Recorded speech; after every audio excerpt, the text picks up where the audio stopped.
গত ১ জুলাই থেকে গোটা দেশে নতুন ফৌজদারি আইন লাগু করা হয়েছে। এর ফলে ইন্ডিয়ান পেনাল কোড বা ভারতীয় দণ্ডবিধির পরিবর্তে রয়েছে ভারতীয় ন্যায় সংহিতা। ক্রিমিনাল প্রসিডিউর অ্যাক্ট বা ফৌজদারি দণ্ডবিধি পাল্টে হয়েছে ভারতীয় নাগরিক সুরক্ষা সংহিতা, এবং ইন্ডিয়ান এভিডেন্স অ্যাক্ট বা ভারতীয় সাক্ষ্য আইন পাল্টে হয়েছে ভারতীয় সাক্ষ্য অধিনিয়ম। সারা দেশের সাথে ১ জুলাই থেকে রাজ্যে এই তিনটি নতুন আইনের উপর ভিত্তি করে বিচার প্রক্রিয়া চলছে। এনডিপিএস মামলায় ধৃত দুই নেশা কারবারির জামিনের জন্য উচ্চ আদালতে একটি আবেদন করা হয়। ধৃত নেশা কারবারিরা হল জীবন জয় ত্রিপুরা এবং সনন জয় ত্রিপুরা। এই দুই অভিযুক্তের পক্ষে উচ্চ আদালতে বেল পিটিশন করেন রাজ্যের বরিষ্ঠ আইনজীবী সুব্রত সরকার।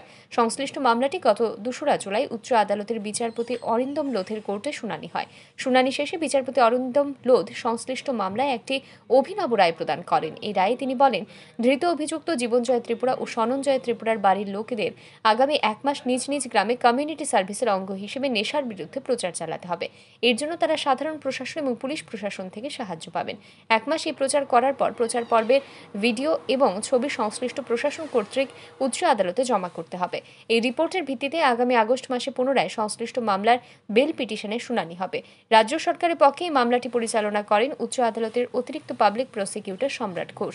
এদিন সম্রাট ঘোষ এই সংবাদ জানিয়েছেন। তিনি বলেন, এই রায় রাজ্যে প্রথম এবং দেশের মধ্যে একটি অভিনব রায়।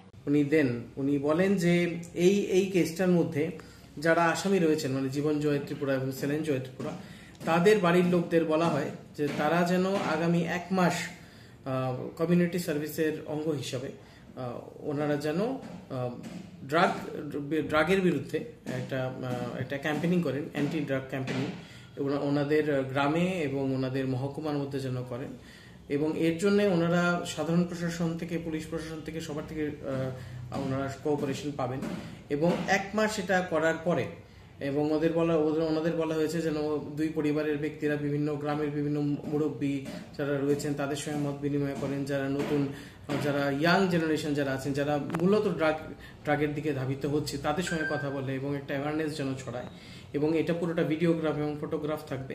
পুলিশকে বলা হয়েছে এটা ভিডিও এবং ফটো করার জন্য, অফিসার ইনচার্জকে বলা হয়েছে, রেসপেক্টিভ অফিসার ইনচার্জকে। এবং পুরো বিষয়টাকে আলাদা আলাদাভাবে ডিএম, এসডিএম, বিডিও এবং পুলিশকে বলা হয়েছে, এবং প্যারালিগাল ভলান্টিয়ার্স যারা রয়েছে ওখানে তাদের বলা হয়েছে এটাকে অবজারভেশনে রাখতে এবং কোঅপারেট করতে ফ্যামিলিদের সাথে। এবং তারপর ১ মাস পরে আগামী ৪ তারিখ এই রিপোর্ট জমা হবে। প্রত্যেকটা অথরিটি নিজের আলাদা আলাদা রিপোর্ট মাননীয় উচ্চ আদালতে জমা দেবেন এবং সেই রিপোর্টগুলো দেখার পরে কেমন ক্যাম্পেনিং চলছে, ওরা কেমন করেছে সেটা দেখার পরে এই বেল পিটিশনটাকে আবার নতুন করে হিয়ারিং হবে। তখন মেরিটে এই বেল পিটিশনটাকে ডিসপোজ করা হবে। সংশ্লিষ্ট মামলায় বিপক্ষের আইনজীবী সুব্রত সরকারকে সাহায্য করেন ওনার জুনিয়র আইনজীবী শ্রীমতী আয়েশা সাহা হীরাবাত। Bureau report, RE news.